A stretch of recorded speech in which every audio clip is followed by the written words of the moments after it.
In this video, I'm going to talk a little bit about week 2 of Broody Flock and give you some suggestions and some hints on how to approach this week. So make sure that you do watch the whole thing, maybe take some notes because I'm going to give you a lot of hints and tips on how to make things work. So we are starting some UI this week. One thing you might want to take into account is how your game is looking. So sometimes you might put UI in and it might get really weird and messed up, and that is kind of based on your canvas. So I don't think they went in that in too much detail in um, like the Unit 5, but you can kind of lock your canvas into a specific size if you need to. I would, so if you're having issues, make sure that you are setting your canvas correct. And this is something you probably want to do before you start adding any kind of UI elements so that as you create them, they don't change dramatically in size and position. So if you select your canvas, one of the things you can do is come over to the UI scale mode under the canvas scaler, and we can change this to scale with screen size, and we can give it a specific size. So like a 1024 by 768 will be like a nice, screen size. But the other thing is you do need to make sure that underneath the game tab that you change your resolution. Do you see how right now it's at full HD 1920 by 1080? This is not the same as this, so we might get a little bit of weirdness with how it looks. So we're going to come over and click this down here, and we don't have 1024 by 768. So I'm going to click the plus and just add that in here. So the width is 1024 by 768. Click OK. And now we can switch to that so that what we see, we know will be consistent. Our canvas is going to be set for all our UI elements with this into account. So if we place things, we know that they're going to be where we want them. Otherwise, if we just have it at free aspect and you change anything to go with your screen, you can see that our UIs are just kind of going all over the place. So that's why I'm setting your canvas first and making sure that this is set to our 1024 by 768. You'll get better result. You'll get more consistent results. So if you do that, do make sure that you go into your project settings as well. And I think you might need to double check that this is in here. The resolution and presentation. Oops. 1024 by 768 underneath the resolution presentation. That way it will render out this exact way in WebGL as you have it in the Unity editor. So that's one of the first tips I have for you to make this work really well. Don't forget as well in your build settings that when you make your title scene to add it to the scenes in build and make sure that it is the first one, and then your second one is going to be your actual game scene. So don't forget to do that before you do your build. And the title does have to go first. So let's see, we got that. I do kind of want to talk a little bit about the scripts that you have to make. So the game controller script should be pretty easy. That's going to be the thing that controls your UI, and it also controls your if you're playing or not. So it should have a class level public bool called is playing, and if that is true, that means that the game is currently playing. Let's see, just making sure I said that correctly. Yes, so is playing. If it's true, that means we are not in game over. If it's false, it is in game over. And that just stays on here. If you want to make it public, you can, just so you can kind of see it go on and off, so we can watch it when we play. So we're currently is playing is checked as true, but if I die, it checks off to false, and I get my game over that I can play again if I want to. All right. So again, it's not a super complicated script, but what it does is super important. So it controls the UI and it controls this. So with that said, we need our other scripts. Specifically, the My Player Controller script needs to know if we're playing. The hen script also needs to know if we're playing because the hen needs to stop chasing you if it is game over, and the My Player Controller needs to stop allowing you to shoot projectiles if we're in game over. So how do we do that? I have a screen to show you about the My Player Controller. Let me just pull it over here so you can see it. And the changes you make to My Player Controller are going to be kind of similar to those changes in the hen so that we can see if we're playing or not. So we need to be able to look at our script, our game controller script that's in our scene on our empty game controller object that we named it game controller, so that we can look at that bool variable to see if it is still true, which will allow us to fire, or if it got changed to false, which means that we shouldn't allow the player to fire at all. So in order to do that, in order to access that script, we need a variable to be kind of connected to that script in the game so that we can look at it through that variable. This is kind of like, you can almost say this is similar to how we've been accessing like the rigid body of things. So for instance, if we need to throw the projectile, we need to add force to it, we have to get that rigid body component off that specific projectile so that we can apply the force. Same thing with this. We need to get that we need to get that game controller object in the scene so that we can look at the script it has and see what is playing is currently set to. So we do that through creating an actual game controller object. So game controller, this is referring to the name of the script. So remember, our script is called game controller capital G capital C. So we want think of it as a variable, a game controller variable, which is our script. We're just going to give it the name of game controller. This tends to be pretty common where you just lowercase that g so that we're using the camel casing, so that now if we need to reference our script, we do it through game controller. So it is class scoped variable, but we do need to make sure that we're pointing it to the correct thing. I wouldn't we could possibly, if you make it public, you could possibly, I wouldn't try it that way. You might run into some issues. Since it is a component of a game object, there's another way that we can do this. The way would be kind of similar to how we've been doing it before, where we need to get the component of the object that has that. So we can easily set this in a void start function. Like if you need to add it back in, if it's deleted out, just write void start.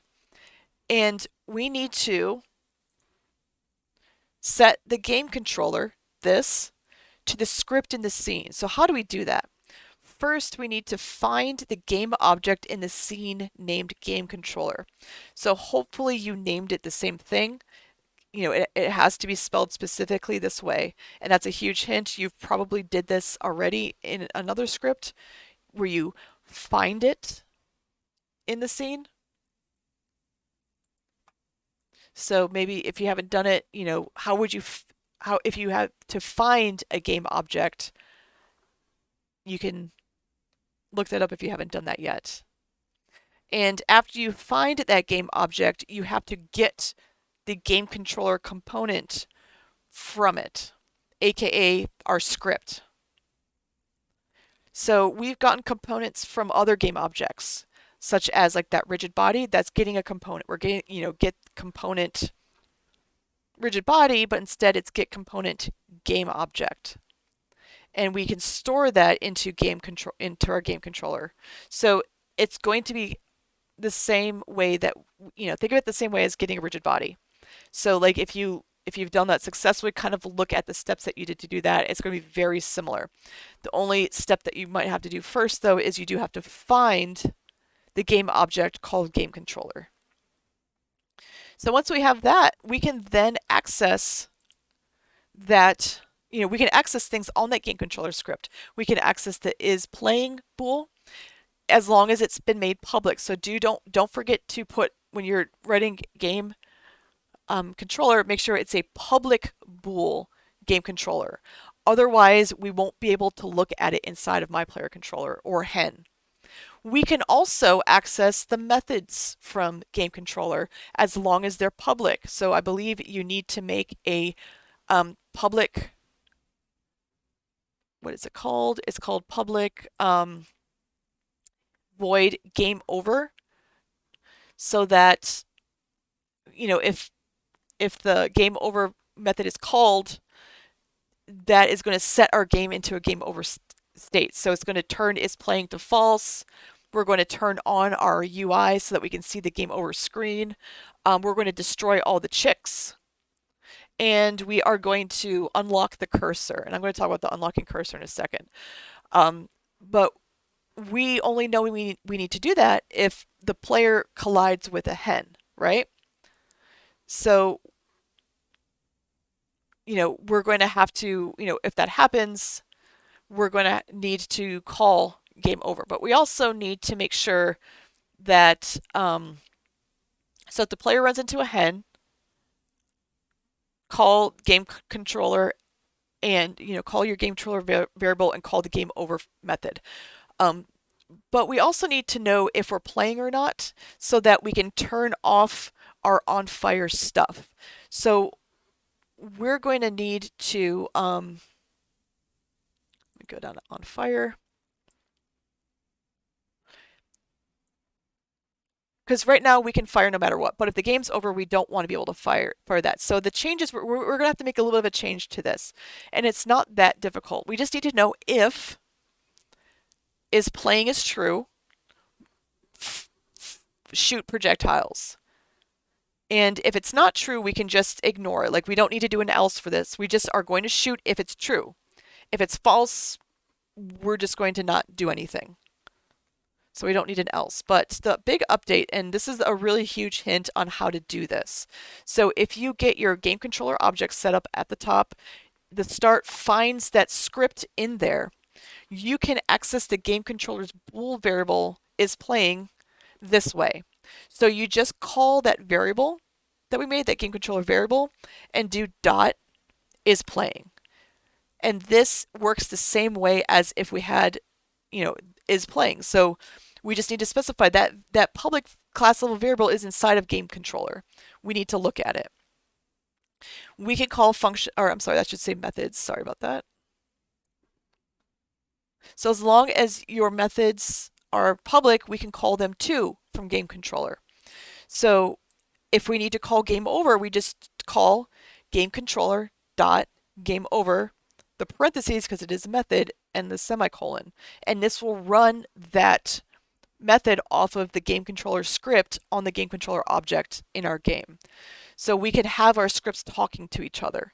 And this is where game design starts to get really interesting and really fancy, that we don't need gigantic scripts because we can just talk back and forth depending on what script we're on. So that's why we kind of broke this off into its, we broke game controller off into its own thing because it should specifically control the game, where our player controller specifically just controls the player. Our hen script just specifically controls the hen. It's going to be very similar for the hen as far as how to access game controller. So if you get it working in one, you get it working in the other. The only thing you need to really do with the only thing you really need to do with it as far as moving is if you just want to make sure that if the game controller is false, you don't want to be able to move anymore. So, if you call an update, it's just easy to say, like, if game controller dot is playing, then move. And if that's not true, then it's just going to ignore it. So the hen does have an extra thing in it too. I'm just going to kind of briefly talk about where you're supposed to be able to stun it. This is going to be dealt with the easiest by creating a class level bool called isStunned, where if it's false, that means we're not stunned. If it's true, that means it is stunned. So you're probably just going to want to start a coroutine for that. So if you're going to have like a method called like stunned, where you're going to set isStunned to true, and then create a new coroutine called like stun cooldown, where it counts down the certain amount of stun time, and then after the stun time, you are going to turn isStunned back to false because we're done with that. So kind of take a stab at that, and if you need some extra help, if you've tried it out and you're running into issues, please contact me and message me about that. It's not too complicated, so you shouldn't be doing too many lines of code. With that said, though, let's see. If you, in your projectile script, you know how I've been talking about scripts talking back and forth? If you do run into a hen and you do need to stun it, you're going to need to get a kind of like how we have our game controller. You're going to need to get the hen script on that hen so that you can call the stunned method. So try to get this working, and then you're going to do something very similar on the hen, with the projectile, so that it can look at the hen script and stun it through the hen's script. So see if you can figure that out too. I don't think there's too much new with the chick. Just double checking before I talk about the unlocking and locking the cursor. The only thing you need to do with the chick this week is to just make it a little bit more polished, just so that you have a stop distance. So it's supposed to be running up to the food. It's supposed to be running up to the hen. Just add like a distance to stop it before it actually reaches that, just so it's not like colliding with things and looking really weird because it's trying to get right on top of it. It's not too hard. You've done distances before, so see if you can figure out how to implement that. The other thing is you do need to have the nest stop spawning if it's game over. So again, kind of like the my player controller and the hen, you will need to create that game controller object in the nest, and if is playing is false, or I guess it's better to say if game controller dot is playing is true, then do your spawn. But if that turns to false, then don't spawn anything. And that shouldn't be too hard. If you can get one of those working, like the concept of the game controller working in one, it's very easy to translate it over into another one. All right, so I do want to talk about how to unlock and lock the cursor. And I was going to look at the Unity API. And what we want to access to lock and unlock the cursor, and you're going to do this inside the game controller script. So when the game starts, when you hit play, you want to make sure, when this scene loads, you want to make sure that do you see how my cursor disappears and I can look and it's working well. And then when I run into it, it's game over, but it's still looking, and that's fine. This is, we're still new in our game developing careers, so it's fine that it's a little bit hacky like that. But notice I do have access to my mouse again. So when we die, we need to unlock the cursor, so that when we hit reload and it loads again, our cursor gets locked. So how do we do this? So that's where that website comes in I was showing you. Cursor.lockState. This is how you're going to do that. So you need, sorry, move that out of the way. You need to, in your game controller script, when you start, you need to set the cursor lock state to locked. So there's really good examples of this. You don't need to make any variables. You don't need to make anything weird. This is just kind of like a Unity thing you call um, that sets something in your game for you. So, like as the example here, um, let's see, where is it? Does it lock one? So right here. So if the press the button to lock the cursor. So, we don't need to worry about this. We just want it to lock when it starts. There's a big hint there. When it starts, we need to lock the cursor. So we just do cursor.lockState is equal to cursor lock mode.locked, and that will cause it to have the cursor disappear, and then that's so that it's locked to the camera. So when we die, aka when we have a game over, we need to unlock it. And that is right here. So if press the spacebar to apply no locking to the cursor. So if we need to unlock the cursor, that's this right here. We would just call, we don't need this if, so we don't need any of these ifs. This just is when we start. We just need this one line of code to now unlock it. Cursor.lockState is equal to cursor lock mode.none. So if you just call that one line, it unlocks your cursor. So figure out where you need to call that, hint, hint, when the game is over inside of your game controller, and you should be good to go. Hopefully you found this video to be helpful. Please reach out to your instructor if you try something and it's not working, or if you still need a little bit more guidance. We're here to help you. And most of the stuff you're doing this week should be pretty simple. So if you're finding that you're having a hard time, or the solution you're trying to come up with is overly complicated, you're probably going in the wrong direction. So please make sure that you reach out and ask for help if that is the case.